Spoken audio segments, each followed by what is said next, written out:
Break के बाद रुक करेंगे यूपी बुलेटिन की ओर। यूपी बुलेटिन में बात करेंगे बाराबंकी की, जहां बदमाश गैंगस्टर एक्ट में वांछित अभियुक्त को गिरफ्तार किया गया। आगे चर्चा करेंगे बस्ती की, जहां चोरी की घटनाओं पर अंकुश लगाने में पुलिस असफल नजर आ रही। साथ ही चर्चा करेंगे फर्रुखाबाद की, जहां जिलाधिकारी को निर्माणाधीन गौशाला के निरीक्षण में मिला खामियों का अंबार। ऐसी तमाम खबरों पर विस्तार से होगी चर्चा। खबर बाराबंकी से, जहां पुलिस ने 20,000 के नामी बदमाश को गिरफ्तार किया है। पकड़ा गया अभियुक्त गैंगस्टर एक्ट में वांछित चल रहा था। अभियुक्त द्वारा गैंग के साथियों के साथ मिलकर बैंक से लोन दिलाने के नाम पर लोगों के साथ धोखाधड़ी की जा रही थी, जिसके खिलाफ मामला पहले से दर्ज था और पुलिस को उसकी तलाश थी, जिसके बाद पुलिस ने उसको गिरफ्तार कर लिया है। गिरफ्तार करने वाली टीम में प्रभारी निरीक्षक अनिल सिंह, उप निरीक्षक शक्ति शरण श्रीवास्तव, हेड कांस्टेबल सुनील कुमार, दिनेश कुमार यादव समेत कई लोग शामिल रहे। बाराबंकी से सी न्यूज संवाददाता आफताब आलम की रिपोर्ट। खबर बस्ती से, जो जिले में चोरी की घटनाओं पर अंकुश लगाने में पुलिस असफल नजर आ रही है। आए दिन चोर चोरी की घटनाओं को अंजाम दे रहे हैं और पुलिस गश्ती पर सवाल उठ रहे हैं। बता दें कि शिक्षा के मंदिर से लेकर घर तक कुछ भी सुरक्षित नहीं है। चोरों के मंसूबे कामयाब हो रहे हैं और पुलिस नाकामयाब। छत पर लगे दरवाजे को काटकर चोर घर में घुसे, अलमारी बक्सा तोड़कर सारा कीमती सामान चुरा गए। वहीं घर में सोते रहे परिवार के लोग। चोरों ने 2 लाख नकदी सहित लाखों के जेवरात पर हाथ साफ कर दिया, जिसके बाद अब पुलिस जांच पड़ताल में जुटी हुई है। पूरा मामला कलवारी थाना क्षेत्र के छरदही गांव का बताया जा रहा है। रात में करीब 12 बजे के बाद चोरी की घटना हुई, जिसकी जानकारी सुबह 5 बजे सो के जब उठे सब लोग तब हुई। और घटना में काफ़ी जेवर और 2 लाख रुपए कैश, जेवर में ज़्यादा जेवर थे, अनुमानित करीब 20 लाख रुपए के जेवर चोरी में गए हैं। और चोर रात में चोरी अलमारी तोड़ करके चोरी किए, बक्से का ताला तोड़े, अलमारी से जो भी अपना जेवर और कैश सब निकाल के, साथ में वो एक अटैची जाते समय एक अटैची वहाँ से ले करके छत पे भागते हुए आए और छत पे उन्होंने उसको तोड़ करके खोला, जिसमें केवल कुछ कपड़े थे, तो उसको छोड़ करके छत पर चले गए। बस्ती से सी न्यूज संवाददाता धर्मेश की रिपोर्ट। खबर एटा से, जो शहर के बीचों बीच ठंडी सड़क स्थित डॉक्टर प्रदीप गुप्ता के क्लिनिक के सामने युवक के साथ टप्पेबाजी हुई। जी हां, दुष्चातित ठगों ने एक युवक को निशाना बनाया और 50,000 रुपए पार कर दिए।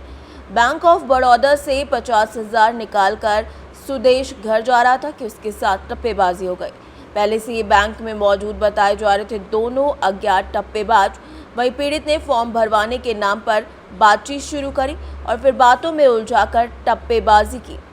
1 लाख रुपए की फर्जी नोटों की गड्डी, जो कि कपड़े में लिपटी हुई थी, पीड़ित को थमाकर उसके पास से 50,000 रुपए लेकर दोनों फरार हो गए। सूचना पर मौके पर पहुंची कोतवाली पुलिस सीसीटीवी कैमरे खंगालने में जुटी हुई है।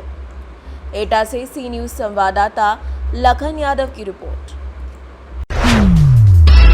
खबर फर्रुखाबाद से, जो जिलाधिकारी को निर्माणाधीन गौशाले के निरीक्षण के लिए खामियों का अंबार मिल गया। जी हां, निर्माण कार्य पर रोक लगा दी गई है। जिलाधिकारी डॉक्टर वीके सिंह ने निर्माणाधीन गौशाला अचनौरा का औचक निरीक्षण किया। जिलाधिकारी को निरीक्षण में कार्य की गुणवत्ता में खराबी मिली। 2 शेड का काम अधूरा और 2 शेड का काम पूरा नहीं हुआ था। कार्यदायी संस्था UPCLDF को अगस्त तक पूरा कार्य कराना था। 25% तक का कार्य पूर्ण हुआ है। निरीक्षण में DPC की क्वालिटी भी खराब मिली। बता दें कि निर्माण कार्य में 2ym दर्जे की ईंट भी लगाई जा रही थी, जिसके बाद इस कार्य को रुकवा दिया गया है। फर्रुखाबाद से सी न्यूज संवाददाता आदेश की रिपोर्ट। खबर रामपुर से है, जो समाजवादी पार्टी के वरिष्ठ नेता मोहम्मद आजम खान पर रामपुर की MP MLA विशेष अदालत मजिस्ट्रेट ट्रायल में उनके बेटे अब्दुल्ला आजम खान के 2 अलग-अलग पैन कार्ड के मामले विचाराधीन हैं। इस मामले में बचाव पक्ष द्वारा एक गवाह को दोबारा जुर्ह करने के लिए अदालत से प्रार्थना की थी। उनके इस प्रार्थना पत्र का विरोध करते हुए अभियोजन पक्ष ने अदालत में दलील रखी कि इस गवाह के साथ पहले भी काफी विस्तार से जुर्ह हो चुकी है और केवल अदालत का समय नष्ट करने के लिए ये प्रार्थना पत्र दिया गया है। अदालत ने अभियोजन पक्ष की दलील को मानते हुए न केवल आजम खान पक्ष के प्रार्थना पत्र को निरस्त कर दिया, बल्कि उन पर 10,000 रुपए का जुर्माना भी आरोपित कर दिया है। इस मामले की अगली सुनवाई अब 13 सितंबर को होगी।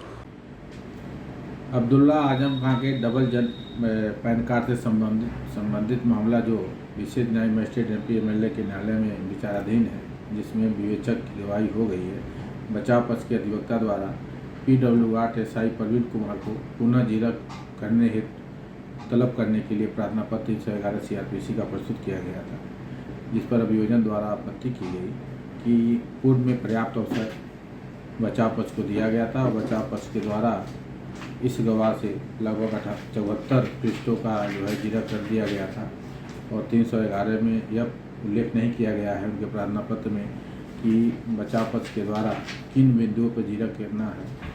दोनों पक्षों को सुनने के बाद माननीय न्यायालय के द्वारा जो है बचाव पक्ष की प्रार्थना पत्र 311 CRPC निरस्त कर दी गई और 10,000 रुपये का हर्जा लगाया गया कि बार बार ये प्रार्थना पत्र आपने विलम्ब करने के उद्देश्य से दिया है। अगली तारीख कब पड़ी है? 13 सितंबर 2024। रामपुर से सी न्यूज़ संवाददाता साजिद खान की रिपोर्ट। फिलहाल के लिए यूपी बुलेटिन में बस इतना ही। देश दुनिया की बाकी खबरों को जानने के लिए आप देखते रहिए सी न्यूज़ भारत।